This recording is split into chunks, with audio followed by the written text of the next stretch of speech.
Selamat pagi pemirsa, TVRI kembali hadir menjumpai Anda dalam Klik Indonesia pagi hari ini Senin 23 Maret 2026. Kali ini bersama saya Natasha Paruntu. Inilah Klik Indonesia pagi selengkapnya. Informasi pertama Klik Indonesia pagi pemirsa, Presiden Prabowo Subianto menegaskan komitmennya membenahi aparat penegak hukum termasuk Polri dan TNI untuk memperkuat fondasi negara dan meningkatkan kepercayaan publik. Kepala negara memastikan tidak ada toleransi terhadap pelanggaran hukum termasuk yang dilakukan oleh aparat negara. Saudara Presiden Prabowo Subianto mengungkapkan strategi untuk mencapai pertumbuhan ekonomi nasional 8%, salah satunya melalui berbagai program prioritas pemerintah. Kepala negara meyakini kombinasi dari seluruh program prioritas akan menjadi lokomotif ekonomi nasional. Saudara Presiden Prabowo Subianto menyatakan kepentingan nasional menjadi prioritas dalam perjanjian dagang antara Indonesia dan Amerika Serikat melalui Agreement on Reciprocal Trade atau ART. Pemerintah Indonesia tetap memiliki ruang untuk melakukan negosiasi jika perjanjian dinilai merugikan. Saudara Presiden Prabowo Subianto menegaskan pemerintah tetap mengedepankan program hilirisasi industri sebagai syarat utama dalam setiap kerjasama investasi dengan Amerika Serikat. Meskipun terdapat pembahasan mengenai perjanjian tarif dengan pihak Amerika Serikat, seluruh investasi wajib mengikuti aturan pengelolaan sumber daya alam yang berlaku di Indonesia.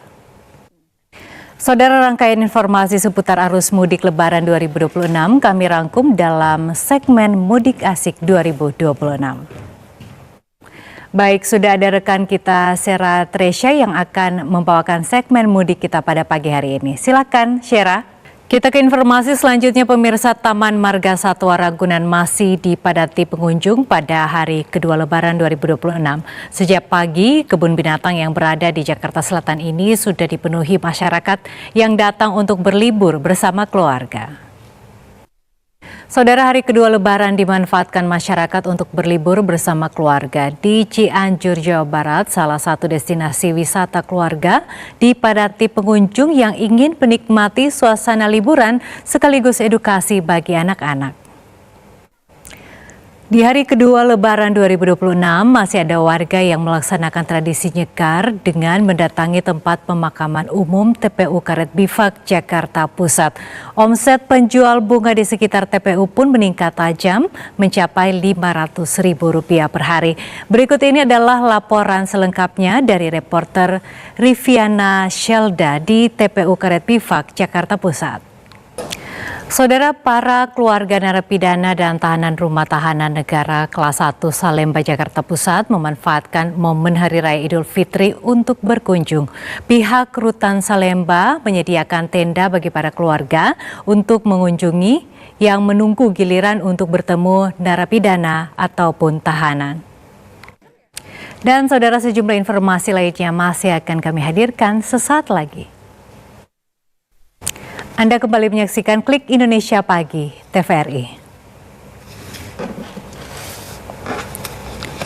Dan saudara, kita ke informasi selanjutnya pemirsa.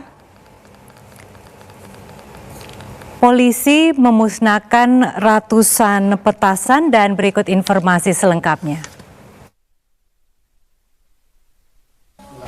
Dan saudara, informasi dari Bogor tadi sekaligus menutup perjumpaan kita dalam Klik Indonesia Pagi. Akhirnya saya Natasha Paruntu beserta kru yang bertugas mengucapkan terima kasih atas kebersamaan Anda. Selamat pagi dan sampai jumpa.